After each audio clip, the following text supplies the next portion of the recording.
Hello everyone, welcome to another session of Schneider Electric PLC training tutorials, where you will learn Schneider Electric PLC programming. Now let's see what we have in this presentation. In this presentation we are going to study PLC derived functions and function blocks. We will begin with what are functions and function blocks, what are derived functions and function blocks, and use cases of derived functions and function blocks. So what is a function and what is a function block, and what are the differences between a function and a function block? So the main difference between a function and a function block is just about the internal memory. A function can be described as something like an equation or a formula that accepts inputs and calculates an output value.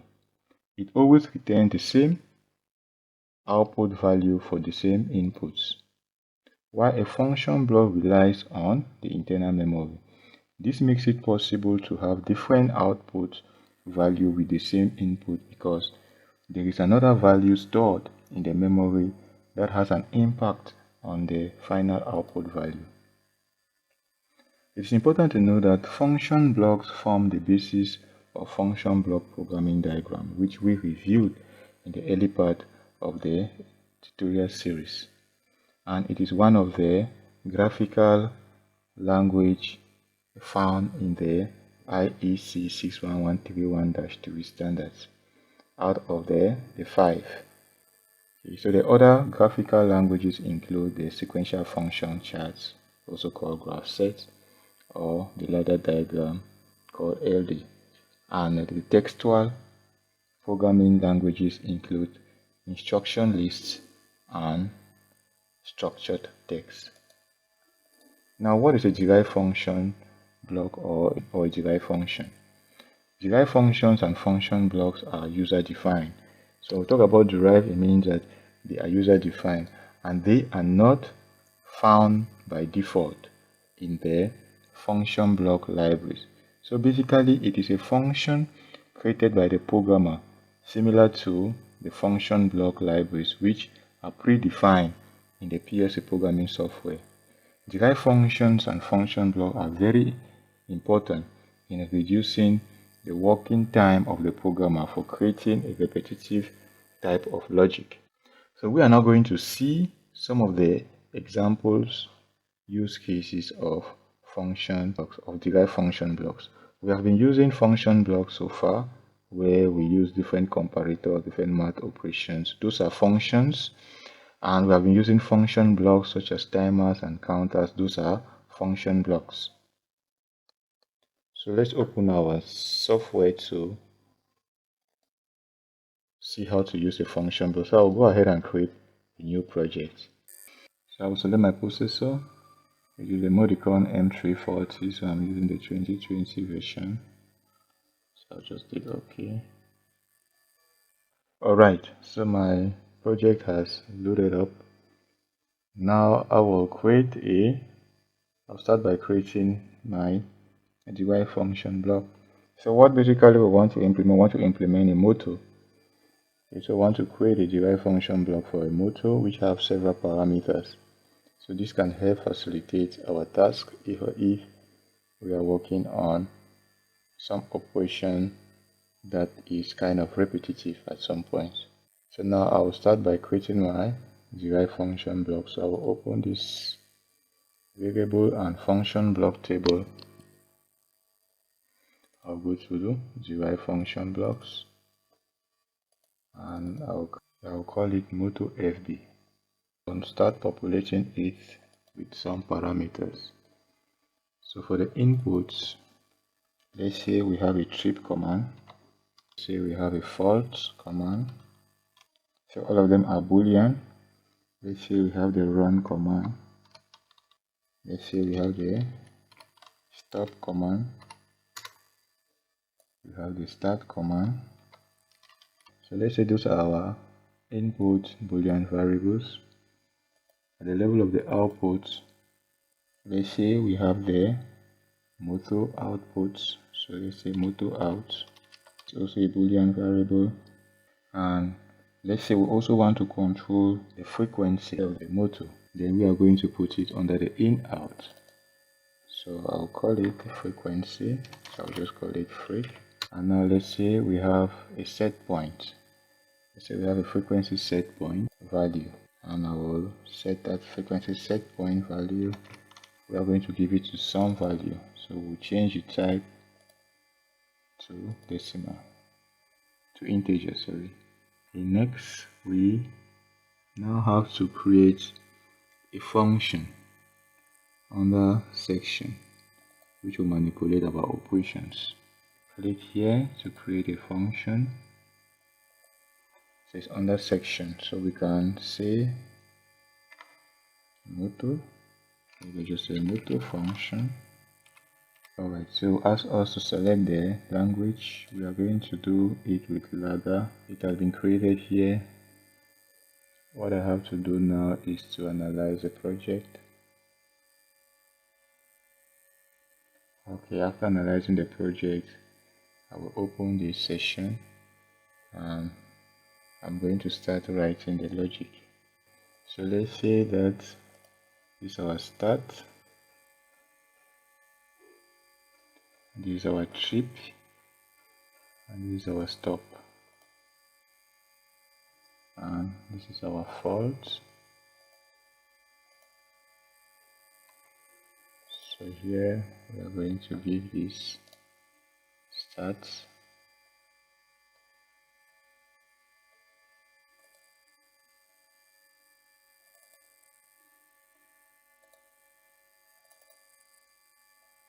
trip. So the start, stop, all of these will have to be normally closed. The trip is normally closed. So when it trips, we want it to stop there. Motor, the fault is also normally closed. And here we are going to place our command. Okay, now we want that when the run push button is pressed, we want to check if the frequency of the motor is within the specified limits. Okay, so we want to check if it is within the specified limits. So we are going to use the compare block.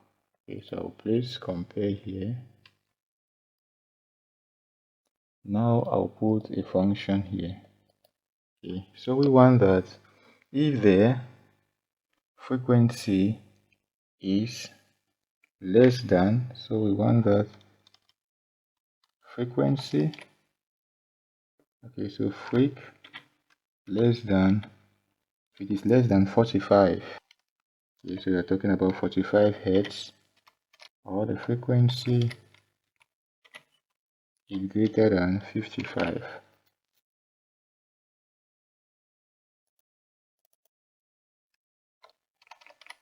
If that logic is true, what do we want to happen? So I'll take OK. Okay, so here, post OK. Q, we analyze the project again. To analyze the project again, and we are going to go back to our session.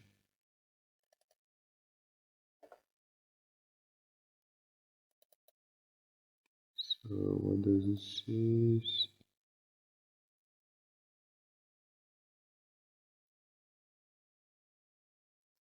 Oh, okay, we have a type error. So here the frequency has to be integer, not boolean. So change this to integer. We analyze.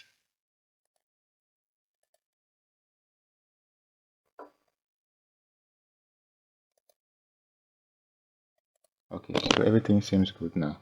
So if the run button is pushed and this condition is true, that is, our frequency lies out of range, we want to use the move block. So what do we want to do? We want to move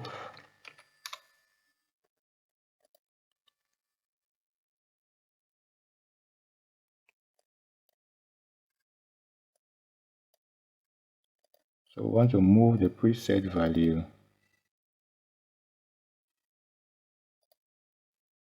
We want to move the preset value. So this is a set point value. We want to move it to the frequency value.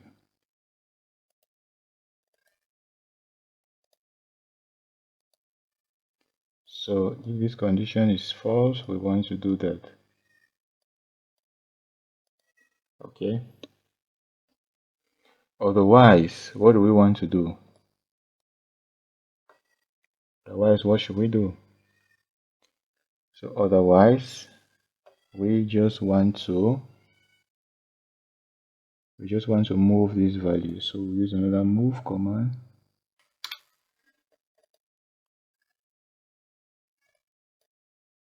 So if it is true, we want to set this value there.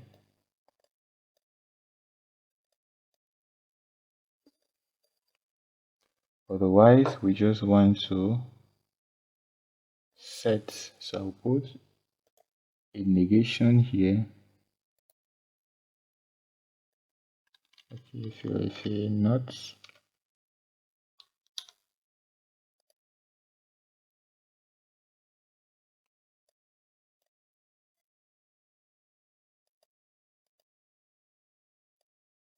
so when our frequency goes below this value, the set point will just be set to the output. Otherwise, it's going to maintain what it is currently having. Now we'll create projects. So here I can just call it derived FB.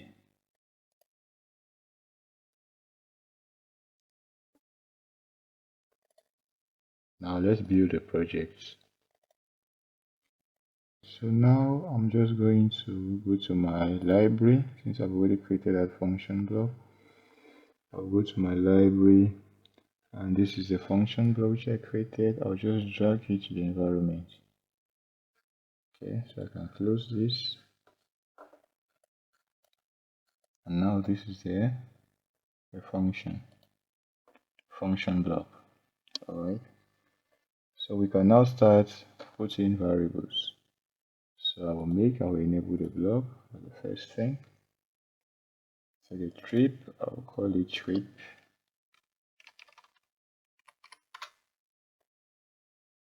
Yes, I'll just say yes.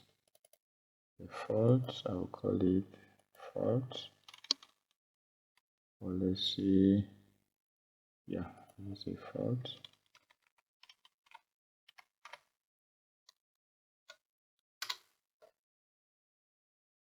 Accepts.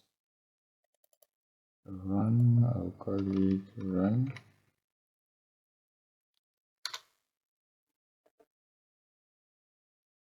Yes, I'll accept. Stop, I'll call it stop. I'll also accept.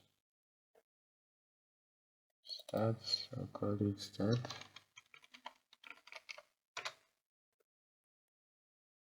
Yes, I'll accept. And now the frequency, we'll call it, let's just say, frequency, print an integer, yes. And the set point. Okay, so the set point, I'm going to manually set the set point. Let's see, the set point is 50. Okay. Alright, good. So let's test the project. So we'll build it again.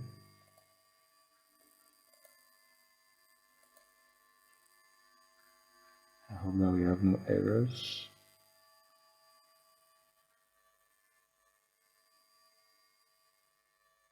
Okay, good, we have no errors. Now I will connect to PLC. and I will transfer to PLC, and I will run after transfer.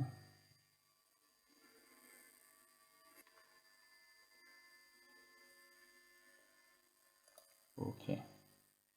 Alright, good. So now everything is 0, 0. Our output is off. Okay.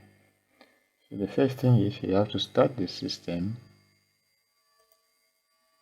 So if we start the system, we will set the value to 1. Let's just go to modify. Let's see. So start, we set the value to 1. We set the value to 1, our motor is running. Now our motor is on. Okay, you can clearly see. Okay, which I can put a coil there so that you can see that the motor is running.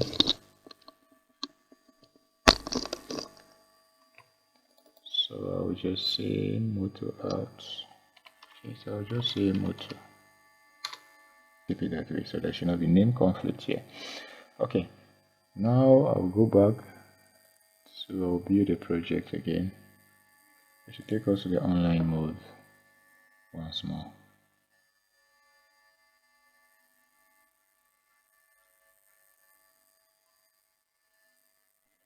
So you can create a block like this for if you have a related motors that share the same parameters. So you can parameterize your block like this and distribute it across different motors to make your program very, very easy. So our motor is on. We can stop it. Let me go to modify.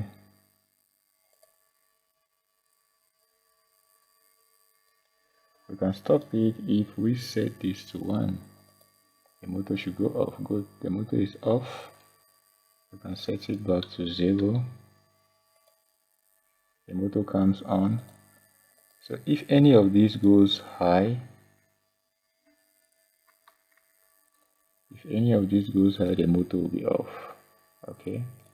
So the trip fault signal has come, the motor has gone off. We set it back. When the trip signal comes, the motor should go off as well. The motor has gone off. Okay. I'll put it back to low. And now, when the motor is running, we now have the run command. So the run command now will adjust the frequency. Alright. So the run command, we will now start the run command here by setting it to high. Now our preset frequency has been assigned to our frequency value. Okay, let's try adjusting this one. Let's say that the frequency goes to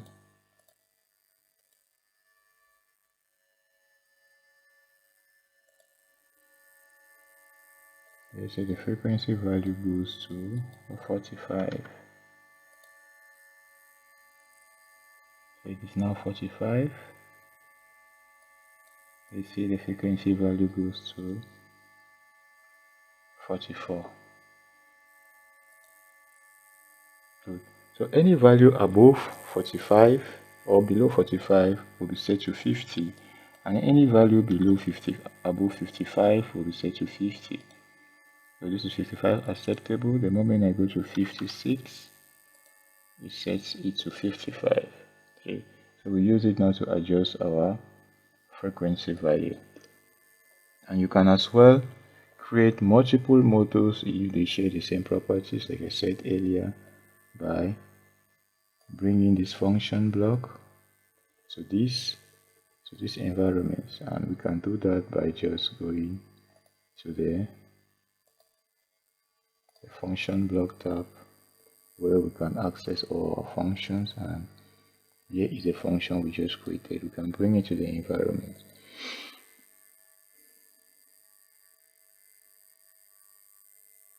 Okay, so we have created two. We can create as many as we want, okay, without redefining all those internal properties. Alright, so I hope that this was comprehensive enough to understand. Now you can start creating your own function blocks, derived function blocks, and using them in your application. Alright, so now let's see what we learned.